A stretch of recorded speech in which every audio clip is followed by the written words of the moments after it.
जाने रहमान पे लाखों सलाम। জামহুরের মত হলো নবী পাকের মিরাজ রজব মাসের 27 তারিখে হয়েছে। সুবহানাল্লাহ সুবহানাল্লাহ।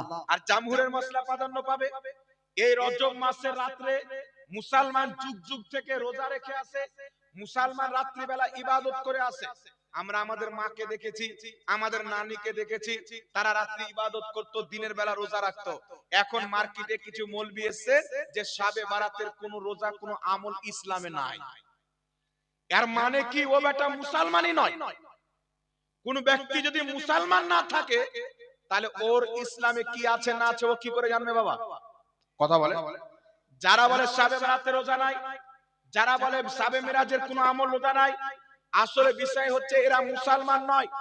এরা যদি বলে যে ইসলামে রজব মাসের কোনো রোজা নাই, শাবে বারাতের কোনো ইবাদত নাই, রোজা নাই, তাহলে আপনি মনে করবেন এটা নবী পাকের ইসলাম নয়, এটা হচ্ছে শয়তানের ইসলাম, এটা ইহুদি খ্রিস্টানদের ইসলাম।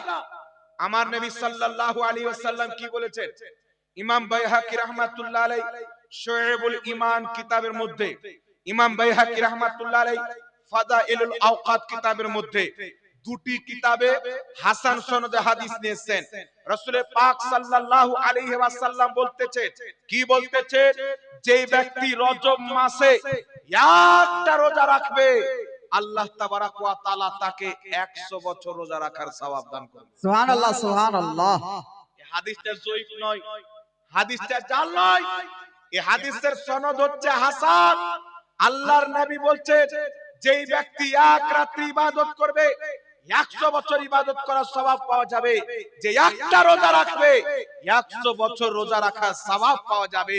তো নবী পাকের শরীয়তে শাবে বারাত, নবী পাকের শরীয়তে মেরাজের রোজা রাখাও যায় আর রাতের ইবাদত করাও যায়। সুবহানাল্লাহ সুবহানাল্লাহ। তাহলে যারা বলে যে এটা ইসলামে নাই, শরীয়তে নাই, আপনারা চিন্তা করেন এরা কার শরীয়ত মানে? নবী পাক তো বলছেন যেই ব্যক্তি রজবে একটি রোজা রাখলো সে 100 বছরের রোজা রাখার নেকি পাবে। যেই ব্যক্তি একটি রাত ইবাদত করলো সে 100 বছর ইবাদত করার সওয়াব পাবে। তাহলে নবী পাক বলছেন আলাদা, বর্তমানে মোল্লা মুন্সি বলছেন আলাদা। তাহলে আপনাকে বুঝে নেবেন যে কিছু কিছু মৌলবি এরা খ্রিস্টানদের ধর্ম প্রচার করছে ইসলামের নামে, মুহাম্মদ রাসূলুল্লাহর ধর্মকে দাফন করে দিতে চায়। কিন্তু আলহামদুলিল্লাহ এই জমিনের মাটিতে যতদিন পর্যন্ত ইমাম আহলে সুন্নাতের মান্যকারী থাকবে, খাজা মঈনুদ্দিন চিশতির মুরিদরা থাকবে, ততদিন পর্যন্ত নবী পাকের ইসলামের প্রতি যারা আঙ্গুল তুলবে হুসাইনি মুসলমান তাদের আঙ্গুলকে কেটে দিয়ে নবী মুস্তাফার শরীয়তের হিফাজত করবে। সুবহানাল্লাহ। আমরা যখন পূর্বে দেখি পূর্বের নবীগণ এসেছেন, তিনাদের ইন্তিকালের 300 বছর পর, 400 বছর পর তিনাদের উম্মত পথভ্রষ্ট হয়ে গেছেন, আবার নবী এসেছেন। আবার তিনার ইন্তিকালের 300-400 বছর পর আবার উম্মত পথভ্রষ্ট হয়ে গেছেন, আবার আল্লাহ পাক নতুন নবী পাঠিয়েছেন। এই করে করে কম বেশি 1 লাখ কিংবা 2,24,000 নবী রাসূলগণকে আল্লাহ দুনিয়াতে পাঠিয়েছেন। কিন্তু আমার আপনার নবী 1450 বছর পূর্বে ইন্তিকাল করেছেন, আজ পর্যন্ত কোন নবী আসেননি, কিয়ামত পর্যন্ত আসবেন না। তাহলে এতদিন পর্যন্ত সেই নবী পাকের জিকির, সেই নবী পাকের শরীয়ত, সেই নবী পাকের কোরআন, যতই শরীয়তের কথা শুনি তাজা মতন লাগে, যত কোরআন তেলাওয়াত শুনি পুরাতন মনে হয় না, নবী পাকের কথা শুনি তাজা তাজা মনে হয়। তাহলে 1450 বছর পর্যন্ত এই নবী পাকের দিন কারা বাঁচিয়েছেন? এতদিন পর্যন্ত এখনো মুসলমান হেদায়েতের প্রতি আছে, কিয়ামত পর্যন্ত ঈমানদার থাকবে। তাহলে এদের ঈমান কারা বাঁচিয়েছেন? ইসলাম এত দূর পর্যন্ত কারা প্রচার করেছেন? নামাজের কথা কারা বলেছেন? রোজার কথা কারা বলেছেন? গলি গলিতে মাদ্রাসা কারা বানিয়েছে? মসজিদ কারা বানিয়েছে? তো পৃথিবীর মুসলমান আল উলামা ওয়ারাসাতুল আম্বিয়া, নবীদের ওয়ারিস হচ্ছে আলিমগণ। আমার নবীর শরীয়ত 1450 বছরের পর থেকে নিয়ে যারা নবীর শরীয়তের কাজ করেছেন তারা নবী পাকের নায়েব আলিমে দ্বীন। সুবহানাল্লাহ সুবহানাল্লাহ। আলিমে দ্বীন ছিলেন, তাই আপনাকে নামাজের কথা বলেছেন, রোজার কথা বলেছেন, হজের কথা বলেছেন, নচেত নানা রকমের ফিতনা এসে আপনার ঈমান কবে চুরি করে নিয়ে চলে যেত গ্যারান্টি নাই। একমাত্র উলামায়ে আহলে সুন্নাত আছেন যাতে আপনার আমলেরও হেফাজত হচ্ছে, আপনার ঈমানেরও হেফাজত হচ্ছে। আগে চলেন পৃথিবীর মুসলমান, বর্তমানে কিছু লোক মার্কেটে বেরিয়েছে, আগামীতে আমাদের কিছুদিন পর শাবে বারাত চলে আসছে। আমরা শাবে বারাতে রোজা রাখি কি রাখি না? জি রাখি। কথা বলেন। জি জি শাবে বারাতে আমরা রোজা রাখি। যারা পারে রাতে ইবাদত করে, যে করে না করে না, যে করে করে, ঠিক না? কিন্তু এই শাবে বারাতের রোজাতে আগে আমরা কোরআন হাদিসে পড়েছি যে ভালো কাজ দেখলে শয়তান রাগে।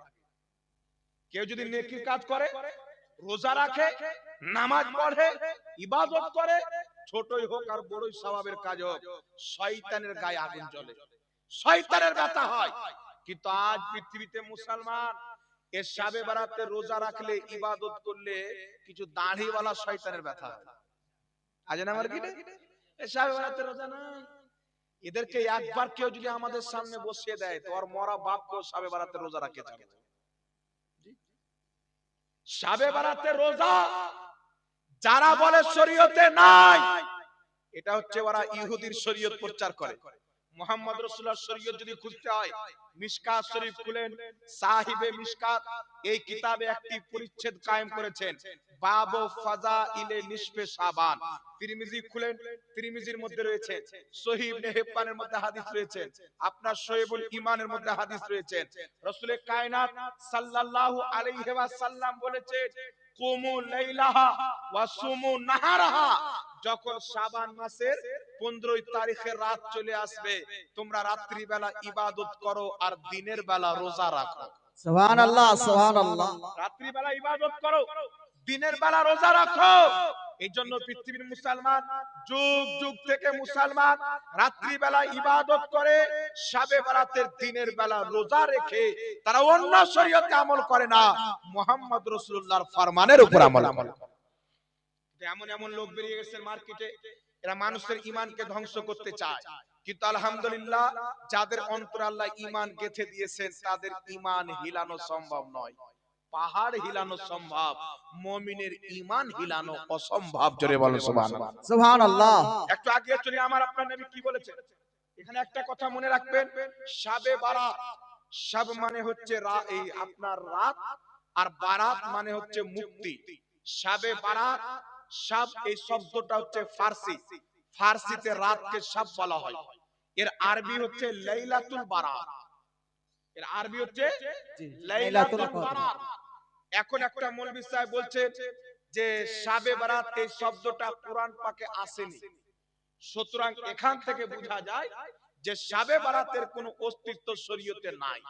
এ গাধাকে কে বলবে যে কোরআন পাক ফার্সিতে নাই, কোরআন পাক আছে আরবিতে। নামাজ বলে কোন শব্দ কোরআন পাকে নাই, তাহলে ওই ওয়াহাবি মৌলবীর নিকটে নামাজ নাজায়েজ হয়ে যাবে।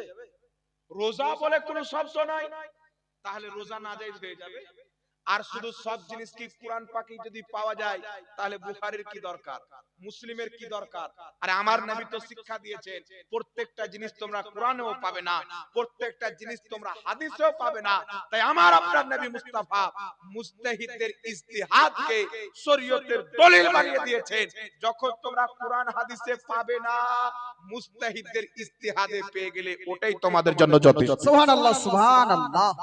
আল্লাহর নবী সাল্লাল্লাহু আলাইহি ওয়াসাল্লাম হযরতে মুআজ বিন জাবাল রাদিয়াল্লাহু তাআলা আনহুকে একটি দেশের বিচারপতি বানিয়ে পাঠাচ্ছেন, কাজী বানিয়ে পাঠাচ্ছেন।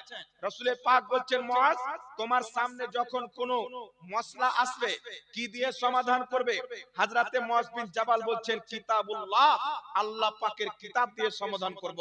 রাসূল পাক বলছেন, যদি তুমি আল্লাহর কিতাবে না পাও, বলছেন ইয়া রাসূলুল্লাহ আপনার হাদিস দিয়ে সমাধান করব। আল্লাহর নবী বলছেন, তুমি যদি হাদিসেও না পাও, কুরআন পাকে যদি না পাও, তো বলছে আপনার হাদিস দিয়ে। নবী বলছেন যদি হাদিস শরীফেও না পাও, হযরতে মুআজ বিন জাবাল বলছেন কুরআন এবং হাদিসকে সামনে রেখে আমি আমার ইস্তিহাদ করে তার সমাধান করব। নবী পাক সমর্থন করে রাজি হয়ে মুআয বিন জাবালকে বিচারপতি বানিয়ে রওনা করে দিলেন আর বুঝিয়ে দিলেন প্রত্যেক জিনিস কুরআন হাদিসে তোমরা পেয়ে যাবে, এটা সম্ভব নয়। তাই মুজতাহিদের ইজতিহাদ আল্লাহর নবী দলিল বানিয়ে দিয়েছে। সুবহানাল্লাহ। কথা বুঝতে পারলেন কি বলেন? এবার আপনাকে বলতে চাই শাবে বারাত কেন বলা হয়? আল্লাহর নবী হাদিসে বলেছেন নিসফে শাবান, শাবান মাসের অর্ধেক তারিখে রাত বলেছেন।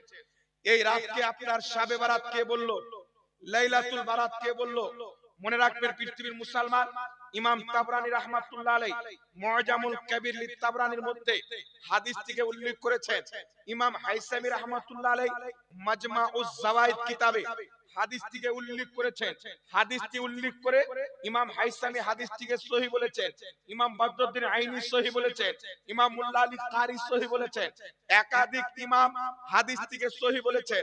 আমার আপনার নবী সাল্লাল্লাহু আলাইহি ওয়াসাল্লাম বলতেছেন নিসফে শাবানের রাত, শাবান মাসের 15 তারিখের রাতে আল্লাহ সুবহানাহু ওয়া তাআলা প্রথম আকাশে তার রহমত দ্বারা নজুল করেন, যেমন তার শানের যোগ্য। সারা রাত আল্লাহ ডাক দিয়ে বলে, কে আছো আমার কাছে ক্ষমা চাইবে? কে আছো আমার কাছে ক্ষমা চাইবে? আমি তোমাকে ক্ষমা করে দিব।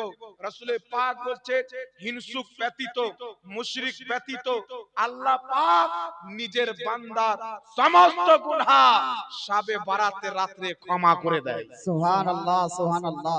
শাবান মাসের অর্ধেক তারিখে রাতে নিজের বান্দার সমস্ত গুনাহ আল্লাহ ক্ষমা করে দেয়। এই রাতে যারা আল্লাহর কাছে ক্ষমা চায় আল্লাহ তাদেরকে ক্ষমা করে দেয়। সাগীরা গুনাহ maaf করেন, কাবীরা গুনাহ maaf করেন। এই জন্য পৃথিবীর মুসলমান এই রাত্রিতে আল্লাহ পাক বান্দাকে গুনাহ থেকে মুক্তি দান করে। তাই ইমাম বদরুদ্দিন আইনি নিজের কিতাব বুখারী শরীফের শারহ উমদাতুল কারিতে এই রাতকে লাইলাতুল বারাত অর্থাৎ শাবে বারাত বলেছেন। এই রাতকে ইমাম মুল্লা আলী কারি মিশকাতের শারহ মিরকাতের মধ্যে লাইলাতুল বারাত অর্থাৎ শাবে বারাত বলেছেন।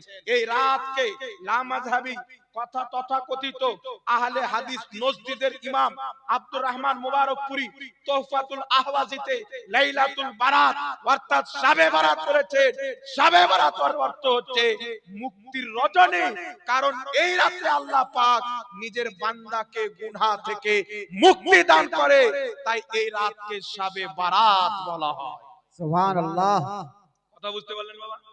গুনাহ থেকে maaf করে। তাই 15 তারিখের রাত, শাবান মাসের 15 তারিখের রাতকে আল্লাহ সুবহানাহু ওয়া তাআলা এই রাতে বান্দার ছোট বড় গুনাহ ক্ষমা করেন। তাই এই রাত্রিকে আপনার বলা হয়েছে লাইলাতুল বারাত, ফারসিতে শাবে বারাত অর্থাৎ মুক্তির রজনী। যারা এই রাত জেগে ইবাদত করে আল্লাহর কাছে ক্ষমা চাইবে আল্লাহ পাক তাদের সাগীরা এবং কাবীরা গুনাহকে ক্ষমা করে দিবে। কথা বুঝতে পারলেন বাবা? তো এখন কোন মূর্খ যদি বলে কোরআন পাকে নাই, তো কোরআন পাকে তো আযান নাই, তাহলে আযান দেওয়া কি নাজায়েজ হয়ে যাবে? কথা বলেন। কোরআন পাকে আযান নাই, জোহরের নামাজের টাইম কটা, আসরের নামাজের টাইম কটা, ফজরের নামাজের টাইম কটার সময় না কোরআন পাকে আছে না হাদিসে আছে।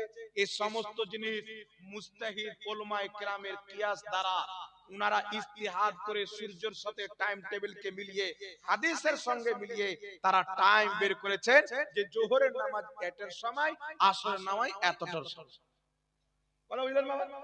এখানে আরেকটা চমৎকার কথা হচ্ছে যে শাবে বারাতের রাত্রিতে ইবাদত করা যাবে কিনা। তো শাবে বারাতের রাত্রিতে আল্লাহ সুবহানাহু ওয়া তাআলার হাবিব মুহাম্মদ রাসূলুল্লাহ সাল্লাল্লাহু আলাইহি ওয়াসাল্লাম নিজেই ইবাদত করেছেন। সুবহানাল্লাহ, সুবহানাল্লাহ। মা আয়েশা সিদ্দিকা রাদিয়াল্লাহু তাআলা আনহা বলতেছেন আল্লাহর নবী সাল্লাল্লাহু আলাইহি ওয়াসাল্লাম শাবে বারাতের রাতে, শাবান মাসের 15 তারিখের রাতে আল্লাহ সুবহানাহু ওয়া তাআলার হাবিব সিজদাতে আছেন। মা আয়েশা রাদিয়াল্লাহু তাআলা আনহা বলছেন এত লম্বা সিজদা আল্লাহর নবী করলেন, এত লম্বা সিজদা আল্লাহর নবী করলেন, আমি আয়েশা মনে করলাম হয়তো নবী সাল্লাল্লাহু আলাইহি ওয়াসাল্লাম ইন্তিকাল করেছেন। কি হলো? আচ্ছা আচ্ছা, একবার দুরূদ শরীফ পড়েন, আল্লাহুম্মা সাল্লি على سيدنا